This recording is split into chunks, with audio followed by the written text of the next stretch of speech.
Nakakapanabik na gabi sa ating lahat. Mga friendships, nagbilang na ba kayo kung ilang araw bago magpasko? Ako nagbilang na. 12 days na lang bago tayo magsimbang gabi. Ang simbang gabi sa San Mayor ay tuwing alas 7 ng gabi. Mag-uumpisa ito sa December 16. Ito'y ila-livestream namin mga salmista. Kaya subaybayan nyo at panoorin nyo ang aming simbang gabi dito sa St. Mayor. 21 days na lang po bago magpasko. Hindi ba nakakapanabik yun? At alam nyo pa, meron pa, 27 days na lang bago magbagong taon. Hindi ba? Isipin nyo, wala pang isang buwan, ang dami ng kaganapan sa buhay natin. Ipagpatuloy natin ang pag-aaral natin ng mga salmo. Mga friendships kong salmista, tayo ay nasa 115 salmo. Basahin natin ang Good News Translation ng Salmo 115. The one true God. To you alone, O Lord, to you alone, and not to us, must glory be given, because of your constant love and faithfulness. Why should the nations ask us, where is your God? Our God is in heaven. He does whatever He wishes. Their gods are made of silver and gold, formed by human hands. They have mouths, but cannot speak, and eyes, but cannot see. They have ears, but cannot hear, and noses, but cannot smell. They have hands, but cannot feel, and feet, but cannot walk. They cannot make a sound. May all who made them and who trust in them become like the idols they have made. Trust in the Lord, you people of Israel. He helps you and protects you. Trust in the Lord, you priests of God. He helps you and protects you. Trust in the Lord, all you that worship Him. He helps you and protects you. The Lord remembers us and will bless us. He will bless the people of Israel and all the priests of God. He will bless everyone who honors Him, the great and the small alike. May the Lord give you children, you and your descendants. May you be blessed by the Lord, who made heaven and earth. Heaven belongs to the Lord alone, but He gave the earth to us humans. The Lord is not praised by the dead, by any who go down to the land of silence. But we, the living, will give thanks to you, now and forever. Praise the Lord. Ang 115 salmo ay kasama sa tinatawag nating Egyptian Hallel Psalms. Mula pa sa Psalm 113 hanggang Psalm 118. Inaawit ito ng mga Hudyo tuwing nagdiriwang sila ng Passover. Kaya naging bahagi ito ng mga himno na inawit ni Jesus at ang kanyang mga alagad ng gabi bago siya ipinako sa krus. Karamihan ng mga Bible scholars ang naniniwalang ang 115 salmo ay liturgical. Nilayong halimhinan, awitin ng mga sumasamba. Parang salit-salit o naghahalimhin ang kanilang pag-response dito. Kasama dito, doon sa responses nila, yung mga pare o saserdote, yung punong saserdote o yung chief priest at ang mga tao. Nabigyan ako ng idea sa aklat ni Nehemias kung paano sila sumasamba noong panahon ni Nehemias. Isinalaysay niya kung paano nag-uumpisa ang kanilang pagsamba. Ang sabi ni Nehemias, nooy nasa isang entablado ang mga Levitang sina Jesua, Bani, Kadmiel, Sebanias, Buni, Serebias, Bani at Kenani at nananalangin ng malakas kay Yahweh na kanilang Diyos. Sina Jesua, Kadmiel, Bani, Hasabneas, Serebias, Hodias, Sebanias at Pelahias ay nananawagan sa mga tao upang sumamba. Sabi nila, tumayo tayo at purihin ang Diyos nating si Yahweh. Purihin siya ngayon at magpakailanman. Purihin ang kanyang dakilang pangalan na higit na dakila sa lahat ng papuri. Mula ito sa aklat ni Nehemias, Kabanatang 9, talatang 4 hanggang 5. At sumunod sa kanilang pagtawag sa pagsamba ang halinhinang pagtugon ng iba't ibang grupo ng mananamba. Kaya naisip ko kung paano ginamit ang mga salmong tinaguriang Egyptian Hallel tulad ng Salmo 115 sa pagsamba tuwing Passover. Ang tawag ko sa halinhinang pagbasa ng iba't ibang grupo ay responsive reading. At ito ay ginagawa namin dito sa San Mayor. Sa unang verse pa lamang ay ipinapahayag ng salmista na ang Diyos ang kataas-taasan sa lahat. Sabi niya, "To you alone, O Lord, to you alone, and not to us, must glory be given because of your constant love and faithfulness." Naunawaan ng salmista na ang lahat ng kaluhatian ay sa Diyos lamang ibigay. Walang makakapantay sa Kanya. Walang tao o iba pang Diyos-Diyosan ang karapat-dapat bigyan ng kaluwalhatian dahil sa Kanyang patuloy na pagmamahal at katapatan sa tao. May kaugalian tayong parangalan ang mga taong mapagbigay, lalo na kung malaking halaga at tulong ang kanilang ibinibigay sa simbahan. Nagiging Diyos-Diyosa na sila. Makapangyarihan sila sa loob ng simbahan. Karapat-dapat lamang na magpasalamat tayo sa kanila na nakakatulong ng malaki sa ating ministeryo. Subalit, huwag nating kalimutan na ang Diyos na gumamit sa kanila ang dapat nating parangalan.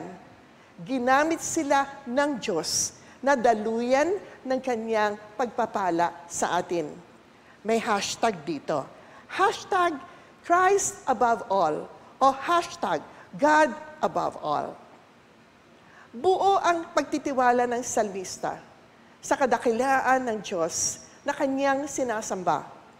Kaya niyang harapin ang hamon ng ibang bansa. Nasaan ang inyong Diyos? Ganun ang tanong ng ibang bansa sa kanila. Kaya ikinumpara ng salmista ang Diyos niya sa Diyos nila. Basahin natin muli ang verses 2 hanggang 7. Why should the nations ask us, "Where is your God?" Our God is in heaven. He does whatever He wishes. The gods are made of silver and gold, formed by human hands. They have mouths, but cannot speak, and eyes, but cannot see. They have ears, but cannot hear, and noses, but cannot smell. They have hands, but cannot feel, and feet, but cannot walk. They cannot make a sound. Ipinanganak ang karamihan sa atin na makita ang Diyos sa pamamagitan ng mga imahe na gawa ng tao. Maaring nagumpisa ang ganitong kaugalian ng sinaunang panahon kung saan may mga taong nagpahayag ng kanilang pananaw sa anyo ng Diyos na kanilang sinasampalatayanan sa pamamagitan ng kanilang nilikha. Gumawa sila ng imahe. Ideya nila kung ano ang itsura o larawan ng Panginoon ayon sa kanilang pananaw.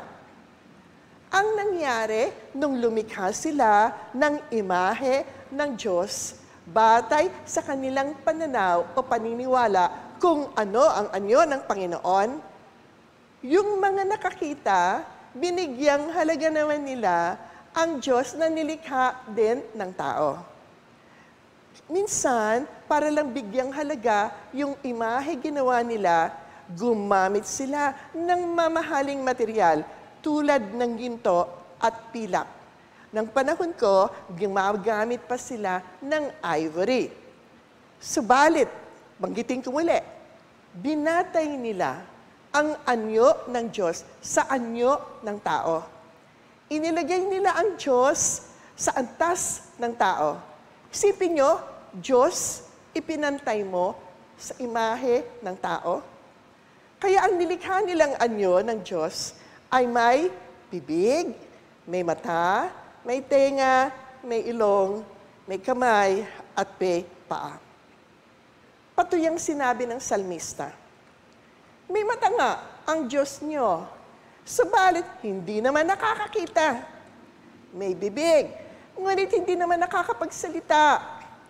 May tenga na hindi nakakarinig. May ilong na hindi nakakaamoy.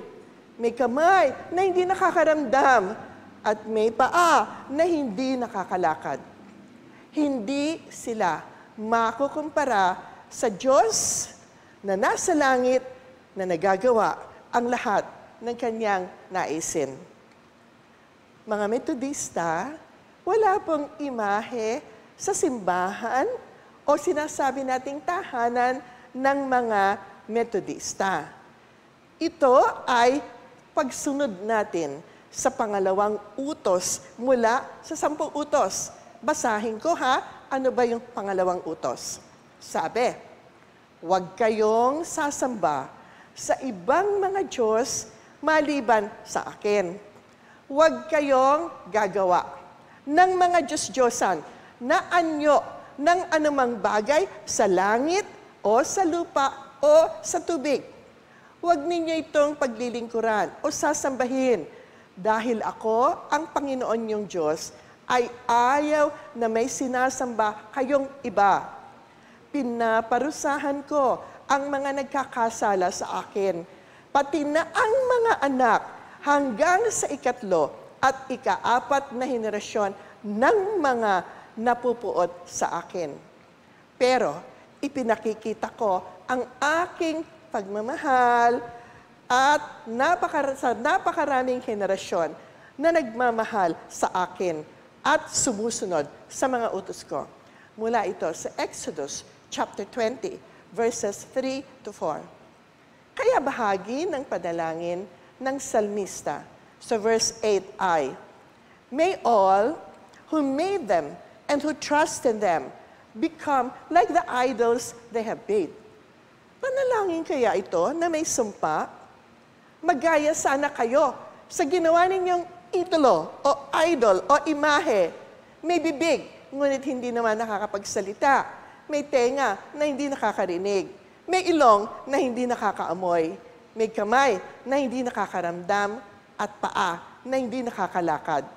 Ibig sabihin, maggaya kayo sa Diyos na walang silbi. Hinikayat ng salmista ang kanyang bayan na magtiwala sa Diyos. Sa verse 9 hanggang 15, basahin ko muli sa inyo. Trust in the Lord, you people of Israel.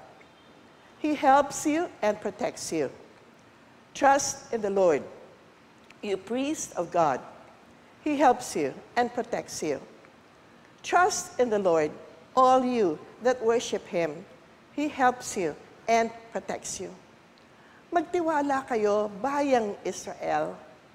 Magtiwala kayo, pare o saserdote. Magtiwala kayong lahat na sumasamba. Sapagkat ang Diyos ay tumutulong at kumukupkop sa lahat. Sa bayan ng Israel, sa mga pare o saserdote ng Panginoong Diyos, at sa lahat na sumasamba sa Kanya. Ang lahat ng ito ay Kanyang iniingatan at kinukupkop.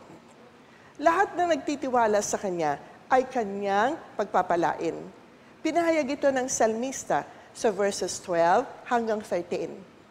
The Lord remembers us and will bless us. He will bless the people of Israel and all the priests of God. He will bless everyone who honors Him, the great and the small alike. Nagtapos ang 115 salmo na may panalangin sa verses 14 hanggang 15. May the Lord give you children, you and your descendants. May you be blessed by the Lord who made heaven and earth. Ito ang panalangin ng salmista sa lahat na nagtitiwala sa Panginoong Diyos. At doon sa huli, nagpahayag ang salmista ng kanyang pananampalataya sa verses 16 hanggang 18. Heaven belongs to the Lord alone, but He gave birth to us humans. The Lord is not praised by the dead, by any who go down to the land of silence. But we, the living, will give thanks to Him now and forever. Praise the Lord. Sino nagmamay-ari ng kalangitan? Ang Diyos na lumikha dito. At dahil sa Kanyang pag-ibig sa ating mga tao, ibinigay Niya ang lupa sa atin. Hindi kapahamakan o kamatayan ng tao ang hangad ng Diyos, sapagkat kaya ba siyang purihin ng mga patay? Ang hangad ng Diyos sa atin ay kaligtasan at buhay na walang hanggan. Ito ang pinagtibay ni Jesus sa Ebanghelyo ni Juan, chapter 3, verses 16 to 21. Basahin ko sa inyo. Sapagkat ganito ang pag-ibig ng Diyos sa mga tao sa sanlibutan, ibinigay Niya ang Kanyang bugtong na anak upang ang sinumang sumasampalataya sa Kanya ay hindi mapahamak, kundi magkaroon ng buhay na walang hanggan. Sapagkat hindi sinugo ng Diyos ang Kanyang anak dito sa mundo upang hatulan ng parusa ang mga tao, kundi upang iligtas sila. Ang sumasampalataya sa Kanya ay hindi hahatulan ng kaparusahan, ngunit ang hindi sumasampalataya ay hinatulan na dahil hindi siya sumampalataya sa kaisa-isang anak ng Diyos. Hinatulan sila dahil dumating ang anak ng Diyos bilang ilaw dito sa mundo. Ngunit mas ginusto nilang manatili sa dilim kaysa sa lumapit sa Kanya na nagbibigay liwanag. Dahil masama ang mga ginagawa nila, ang taong gumagawa ng masama ay ayaw sa liwanag at hindi lumalapit sa liwanag dahil ayaw niyang malantad ang kanyang mga gawa.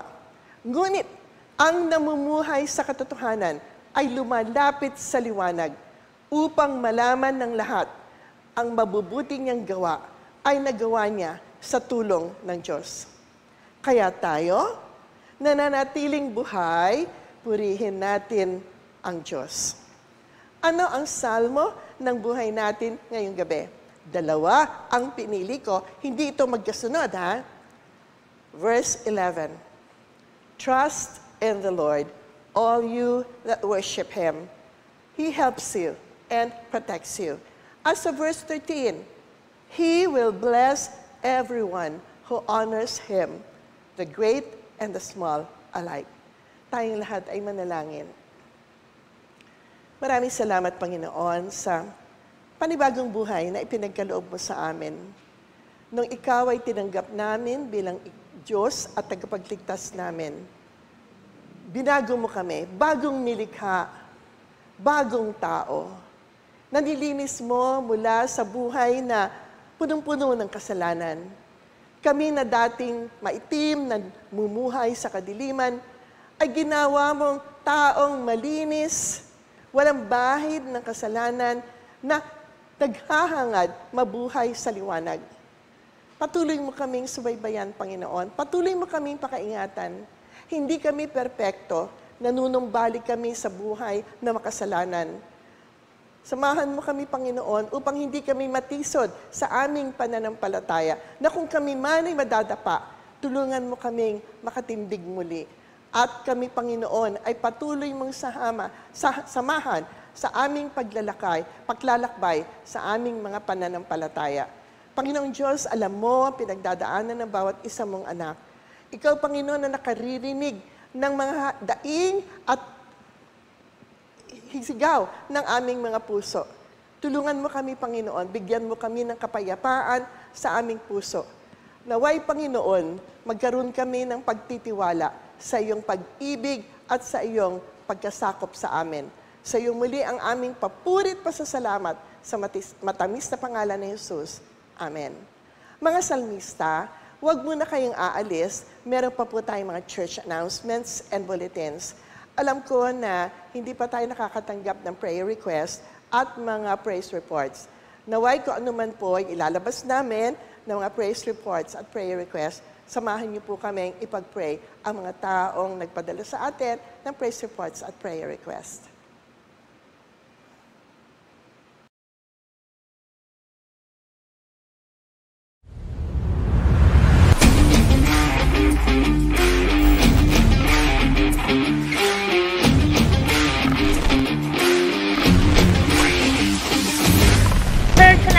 And bulletins. Birthdays. Happy birthday on December 5 to San Mayor Lay Leader J. Cunanan Canlas. On December 7, happy birthday to the beautiful, masipag, super dedicated, and full of wisdom Council Chair, Rosiana Canlas Mendoza. Another born on December 7 is Lota Bautista, the beauteous Lola of Charm of the Taruk clan. On December 8, happy birthday to the lovely and hardworking Mirasol Mira Manlapas, daughter of Ate Eva and the spoiler tita of Princess Arwen and Simon. On December 8, we wish Jonathan Pilario, the baby brother of Ate Blessy, a happy birthday. And finally, on December 9, super excited about her birthday is the statuesque Daphne Ogalesco, our not-so-little young lady who is active in the PAO and helps out her ates during Sunday school and other MYF activities. And that is our lineup of this week's beautiful December borns. May the Lord continue to shower His blessings on all of you. Flower altar donors. The flowers on the altar today are to celebrate the natal day of Mirasol Manlapas. Rate your memories, blessings, and thanksgiving by becoming a flower altar donor. Messages via Facebook or contact Ate J, Ate Jenny, or Ate Dayan and schedule your flowers for the Lord now. December flower dates still open. San Mayor events. December 3, Communion Sunday and lighting of the first Advent candle. December 9, Northwest Metro Manila District Family Day. Kids Christmas Party to be announced. December 16 to 24, Simbang Gabi at 7 p.m. December 17, Second Sunday of Advent. December 24, Christmas Eve, Fourth Sunday of Advent. Reverend D.S. Ralph Cruz, Speaker. Special offering, my birthday gift to Jesus. December 25, Christmas and Anniversary Celebration.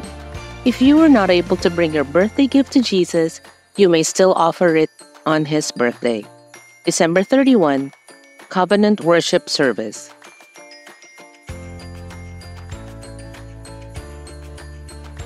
San Mayor UMC will hold a Christmas program and gift giving for 150 to 200 children in our community inside the church. If you wish to share your blessings with the kids by donating in cash or in kind, do contact Ate Dayan for details. San Mayor UMC welcomed 5 students of Caloocan High School who were recommended by their school authorities as candidates to task or tulong aral ng San Mayor sa mga kabataan, our scholarship program. Mariel, Jobert, Dariel, Annie, and Jasmine were introduced to the members of the church and were invited to lunch. Tulong Aral ng San Mayor sa Kabataan provides educational assistance from daily food allowance, transportation, school supplies, and school uniforms for underprivileged students. Thank you to couples Bobby and Gemma Mendoza and Roberto and Nerissa David who have volunteered to sponsor a scholar each. Maraming salamat sa inyong mga ginintuang puso. If you want to sponsor a scholar too, kindly contact Scholarship Chair Tess Fortunato or Pastor Marites Cruz. Handa ka na bang magpatuloy sa journey? O di naman kaya ay mag-start ng iyong journey with the Lord? Kung yes na yes ang sagot mo, don't you worry because Christmas Institute 2023 is here. Ehemplo, December 26 to 30, 2023, at his Land Christian Retreat in Courtyard, Santa Maria, Bulacan. Registration fee is 2,600. Let's support our youth as they raise funds for the CI. The Tuesday Prayer Group is San Mayor's newest ministry, and it's bringing together more and more people who want to meet, talk, learn about the Bible, and pray for each other. Present at this week's prayer meeting were the Reverend Dr. Marites Cruz, Kuya Paps, Kuya George, Kuya Emmy, Doc Totoy and Ate Mildred, Kuya Jess, Ate Remy, Kuya Sandy, Ate Lolit, Ate Eva, Ate Esther, Ate Grace, and Ate Jenny. The Bible scripture was based on Exodus chapter 3 verses 7 to 10, Hinawag ng Diyos si Moises, and Philippians 4 verse 9, Ilang mga tagubilin. If you want to be in deeper communion with the Lord, come and join the weekly Tuesday prayer meeting. Bring your Bibles, journals, and pens. Remember, tuwing alas 6 ng gabi, Martes, sa San Mayor Multipurpose Building. You may contact Ate Jenny or Ate Diane for more details. Some of the members of the Tuesday Prayer Group and the outreach team visited the wake of Joselito Co, one of the regulars of the prayer meeting and a valuable member of the Outreach Agahan team. San Mayor also conducted the memorial service Saturday with Pastor Marites Cruz delivering the sermon. Kuya Nito will be laid to rest today. A Sunday to give thanks. San Mayor has many things to be thankful for, and November 26, Thanksgiving Sunday, was a day to do just that. San Mayor is truly thankful for the abundance our church is blessed with, as exemplified by the altar brimming with fruits and vegetables. A church that loves each other, a heartfelt exchange of thank yous and appreciation by everyone to the people who have touched their lives in our congregation. A chance to reach out to help others through our task, Tulong Aral sa Kabataan, that aims to help less privileged students with their baon and school supplies. The life of Deogracia Castro Canlas, San Mayor's mommy Jeng, who turned a year younger and was celebrated by her loved ones through a special birthday service. We are thankful not just for her life, but also for her ministry for San Mayor and the many whom she helps. Thank you very much, Lord. Nothing beats the energy of serving our fellow men and women for the Lord. Every other Saturday, the Libreng Agahan ng Simbahan of San Mayor United Methodist Church invites people into the sanctuary to sing, dance, and to be prayed over by Pastor Tess. Free breakfast and devotionals are then distributed to over 300 people around our neighborhood, while kids are invited to color, draw, and listen to stories and songs in the multi-purpose building.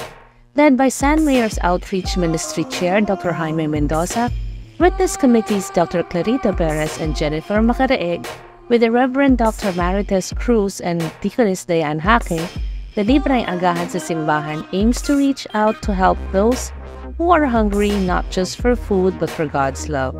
Be an Agahan volunteer. Sign up now and help us pack, set up, distribute, smile, bring good cheer, and spread the word of the Lord to everyone.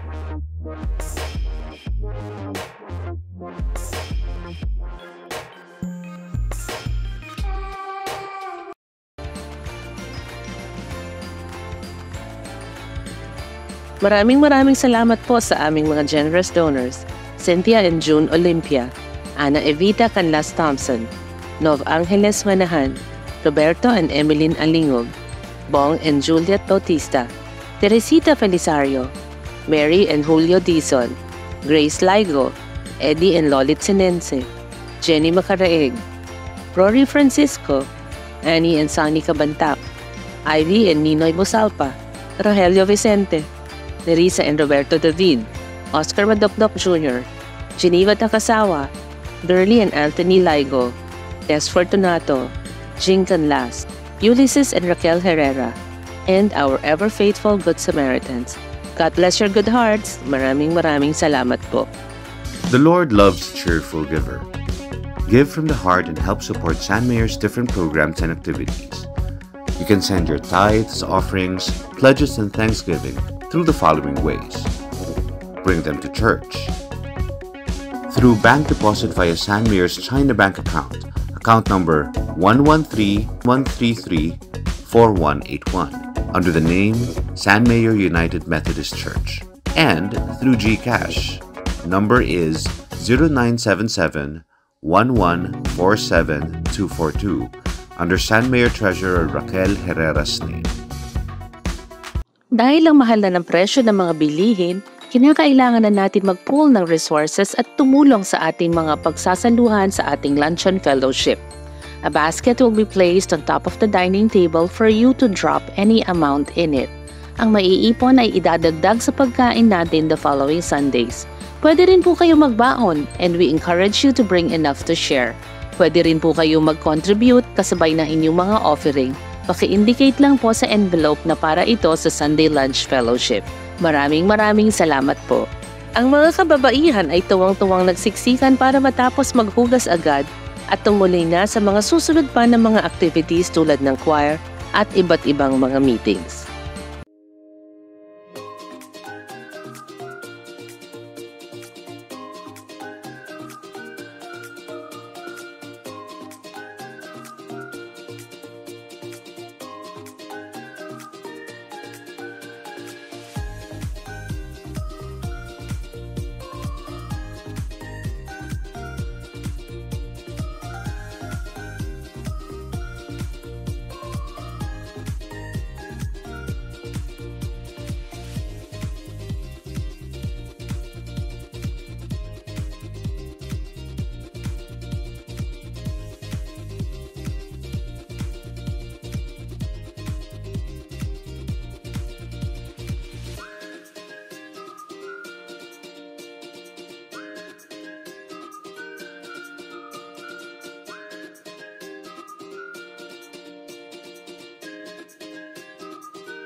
Taus-pusong pasasalamat sa mga bagong may-ari ng Ponpon Savings Account.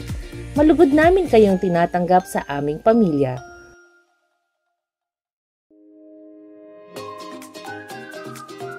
Para sa buwan ng Nobyembre, kami po ay taus-pusong nagpapasalamat sa mga sumusunod sa inyong kabaitan at pakikisa sa aming layunin na pag-iipon through Ponpon.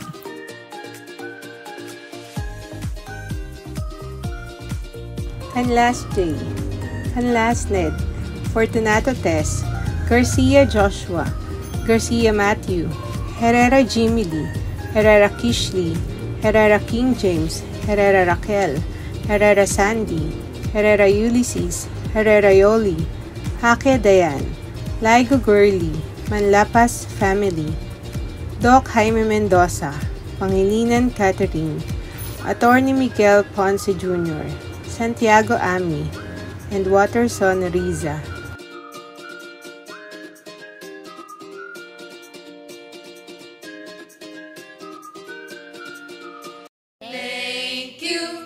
Thank you, ang babait ninyo, thank you, thank you, thank you, thank you! Para sa mga nagnanais magkaroon ng sariling Ponpon account at makiisa sa pag-iipon, huwag kayong mag-atubiling makipag-ugnayan kay Ate Raquel o kay Kuya Franz.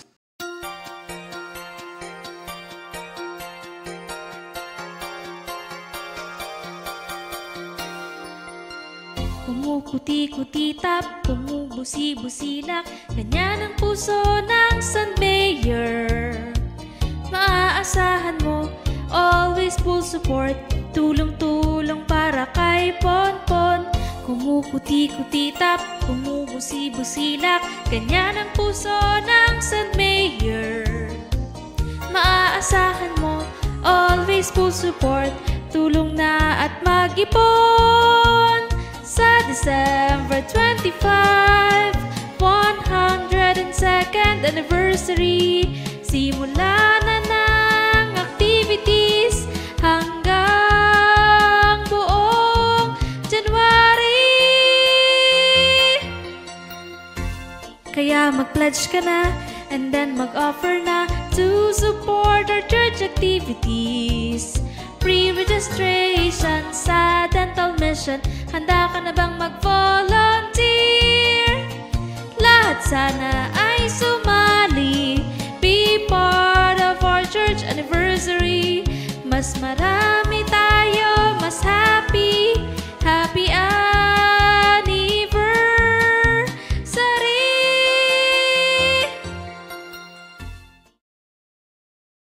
Ipon-ipon na dahil ang San Mayor ay mag 102nd na.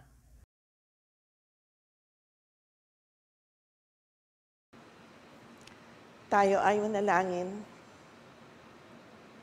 Diyos na dakilang manggagamot naming lahat, kilala mo ang mga anak mo na ngayon ay dumadaan sa sakit. Pangalanan namin si Irene na nasa Estados Unidos, Panginoon, na umaasa pa rin ng himala mula sa iyong mga kamay. Panginoon, binigyan na siya ng taning ng doktor, subalit nagpupumilit pa rin siyang lumaban, Panginoon, upang maramdaman niya at sapagkat nararamdaman niya ang kahalagahan ng buhay. Samahan mo siya, Panginoon, sa kanyang paglalakbay sa mga panahong ito. Naway, Panginoon, maging bukas sa kanyang puso at isipan kung ano ang buhay niya sa panahong ito. Kung ito'y kalooban mo, Panginoon, na gumaling ang iyong anak, Panginoon, ibigay mo sa kanya ang kagalingang ipinapanalangin niya. Subalit, Panginoon, alam namin sino ba kami na ipagpilitan kung anong naisin namin.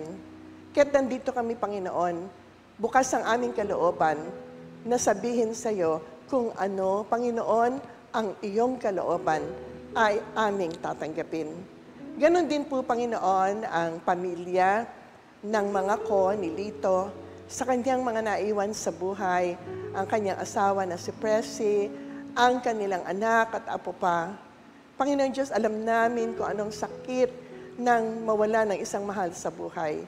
Ikaw po, Panginoon, na patuloy na magtaguyod sa pangangailangan ng pamilya na ito, sa kanilang kakainin sa araw-araw, sa pag-aaral ng kanilang anak. Panginoong Diyos, alam namin, Panginoon, na hindi mo iiwanan ng pamilyang ito. Naway, Panginoon, gumamit ka ng mga taong maging daluyan ng iyong pagpapala sa kanila. Dalangin namin, Panginoon, kung sino man ang mga may sakit, Lord, na nagpapadala sa amin ng mga prayer request, kilala mo ang bawat isa. Naway, Panginoon, tugunin mo ang kanilang panalangin ng pagpapagaling sa lalong madaling panahon. At doon naman po sa mga taong ngayon po ay nag-i-struggle sa kanilang finances. We pray, O Lord, na ikaw na rin po ang tutulong sa kanilang pangangailangang finansyal. Naway, Panginoon, makita nila ang daan patungo sa paraan na iyong hinanda kung saan, Panginoon, ay magkakaroon sila ng pangangailangan nila sa araw-araw. Alam nga namin, Panginoon, sinasabi namin, give us our daily bread. Samahan mo kami, Panginoon, sa mga susunod pang araw sa linggong ito. At dinadalangin namin ang mga gawain namin dito sa San Mayor. Sa iyo namin muli, Panginoon, itinataas ang bawat isa, pati na rin po ang kalusugan ng mga nanonood sa amin. Pakaingatan mo po ang bawat isa, Panginoon, hanggang sa muli naming pagsasama-sama. In Jesus' name we pray. Amen. Mga salmista, hintayin niyo uli ang aming midweek service. Panoorin niyo kami sa midweek service namin. Bye for now.